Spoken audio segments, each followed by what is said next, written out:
আসসালামু আলাইকুম এভরিওয়ান, সকলে কেমন আছেন? আশা করি সবাই ভালো আছেন।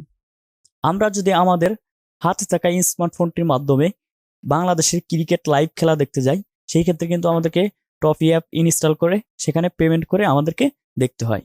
কিন্তু না, আজকের এই ভিডিওতে আপনাদেরকে এমন একটি ওয়েবসাইটের সাথে পরিচয় করিয়ে দেব, যে কোনো ক্রিকেট খেলা আপনি এই ওয়েবসাইটের মাধ্যমে আপনি দেখতে পারবেন। হাতে থাকা স্মার্টফোন দিয়ে হোক, আপনার পিসি এবং ল্যাপটপ দিয়ে হোক, যে কোনো খেলাই হোক না কেন, বিশ্বকাপ, টি-20 অথবা যে কোনো খেলাই হোক না কেন, আপনি এই ওয়েবসাইটের মাধ্যমে আপনি দেখতে পারবেন। তো কথা না বাড়িয়ে চলুন ভিডিওটি শুরু করা যাক। দেখা হচ্ছে ইন্টুর পর।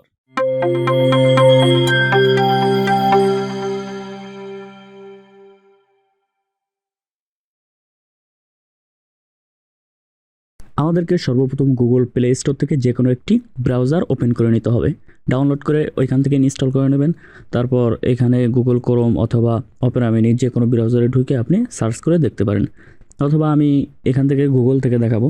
সরাসরি গুগলে চলে যাব। তারপর এখানে সার্চ বারে এসে সার্চ করব ফাস্ট স্পট লাইভ। এখানে ফাস্ট স্পট লাইভ লিখে সার্চ করবেন। তারপর ঠিক এরকম একটি ইন্টারফেস শো করবে। প্রথমে যে ওয়েবসাইটটি দেখতে পাচ্ছেন এইটার উপর ক্লিক করবেন। তারপর এখান থেকে এখানে দেখুন সরাসরি এখানে লাইভ চলে আসছে অলরেডি। তো আপনি চাইলে এখান থেকে নিচে এখান থেকে আপনি প্রত্যেকটি ক্রিকেট ম্যাচ হাইলাইটসও দেখতে পারেন। তো এখানে উপরে দেখুন ক্রিকেট লাইভ আজকে হচ্ছে বাংলাদেশ বনাম নিউজিল্যান্ডের খেলা, এখানে চলে আসছে, এখান থেকে আপনি দেখতে পারেন। তো আমি এখানে টাচ করে দেব।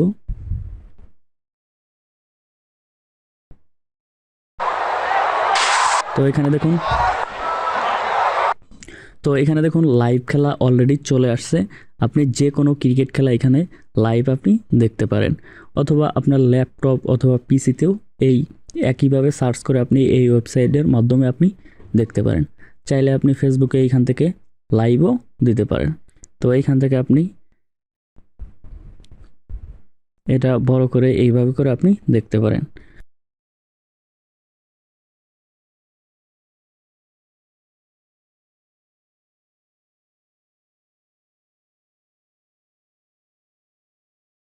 তো এইভাবে করে আপনি আপনার হাতে থাকা স্মার্টফোনটির মাধ্যমে কিন্তু যে কোনো ক্রিকেট খেলা এইখান থেকে আপনি এই ওয়েবসাইটের মাধ্যমে আপনি। আজকের ভিডিওটি এই পর্যন্তই। যদি ভিডিওটি ভালো লেগে থাকে অবশ্যই একটি লাইক করবেন এবং আমাদের চ্যানেলটি সাবস্ক্রাইব করে আমাদের সাথেই থাকবেন। ধন্যবাদ। সুস্থ থাকবেন, ভালো থাকবেন।